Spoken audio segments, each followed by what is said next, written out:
Welcome to Bhagavad Gita for the Creative Soul. This is episode 17, Finding Sources of Creativity.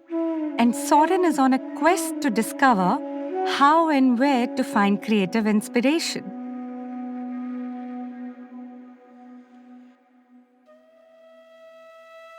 There are times when I experience a lack of creativity and feel completely devoid of ideas. This can occur when I'm writing a story, crafting content, or even while working on this podcast. It's as though a river has been dammed, causing the flow to come to a complete halt. I had explored this in episode 6, Overcoming Creative Blocks, where I said that creator's block is not an absence of creativity. In the same way as an empty bucket does not mean the lack of water, just that I must find a tap and open it. Now, some of these taps are nature, books, and music, but they are not the only ones. We're surrounded by them. How do I know? Because the following shlok says so.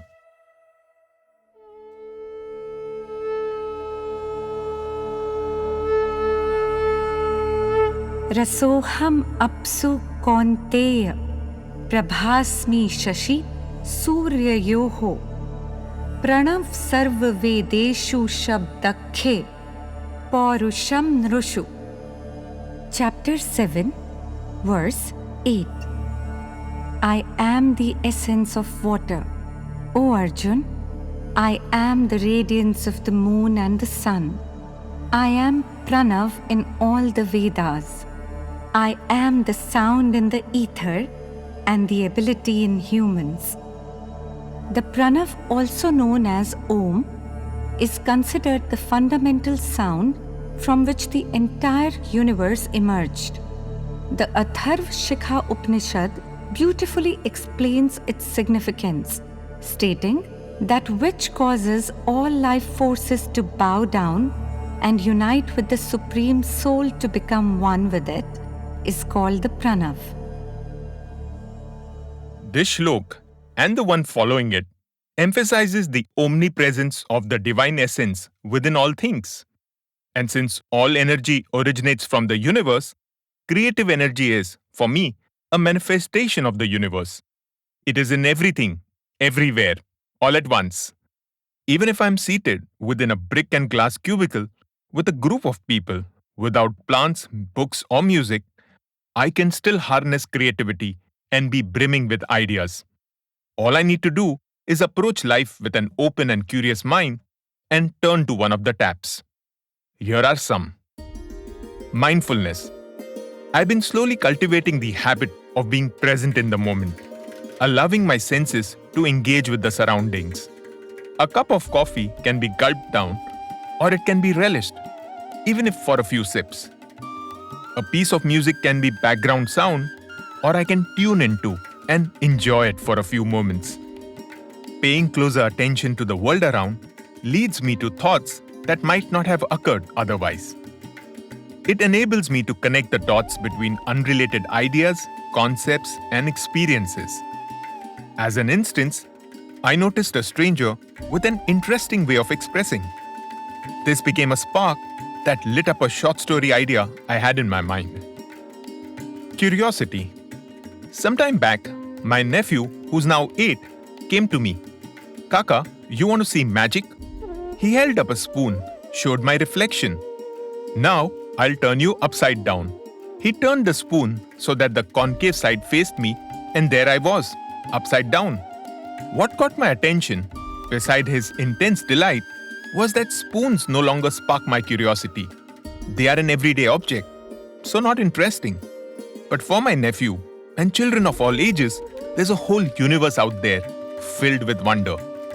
That day, I decided to engage with the world with a more childlike perspective. As Albert Einstein famously said, I have no special talents, I'm only passionately curious. Non-learning. Don't get me wrong, I'm enrolled in lifetime kindergarten. And while learning for the sake of it is awesome, just having ideas and doing nothing about them is like being on a stationary bicycle. I can pedal all I want, but I'm getting nowhere. Creativity is ideas in action. It's about applying them in ways that have never been attempted before, at least by me. And I've found creativity to usually be iterative. I rarely have eureka moments. Mostly, it consists of trying things out, evaluating the results, and then going back to the drawing board. And where do I apply and evaluate? My surroundings, with the people and things around me. Conversations and collaborations. Engaging in meaningful dialogues with others is a fount of information, ideas, and insights for me. It does not matter who the person and what their background. As an introvert, this interaction is challenging, but each time I have pushed myself out of my comfort zone, it has added value to my life. My only hope, intent, and goal is to ensure that I'm contributing more to their lives than I am receiving from them. All I need to do is look around with every sense, and I find that every person, object, and event is filled with creative potential just waiting to be tapped. This is not just boundless. Each time I approach it with a fresh perspective, I uncover something more, something new. Every moment is an opportunity to find my creative inspiration, unleash my creative spirit, and to help others do the same. Thank you for your time and attention. The greatest gift you can give me. I am Saurin Desai, and each week I delve into the teachings of the Bhagavad Gita. Together, let's create a community of creative souls on this journey of self-discovery and growth. If you have any thoughts, questions, or feedback, reach me at geetacreativesoul@gmail.com. And from this moment onward, I'm on a quest to discover and tap into the sources of creativity around me.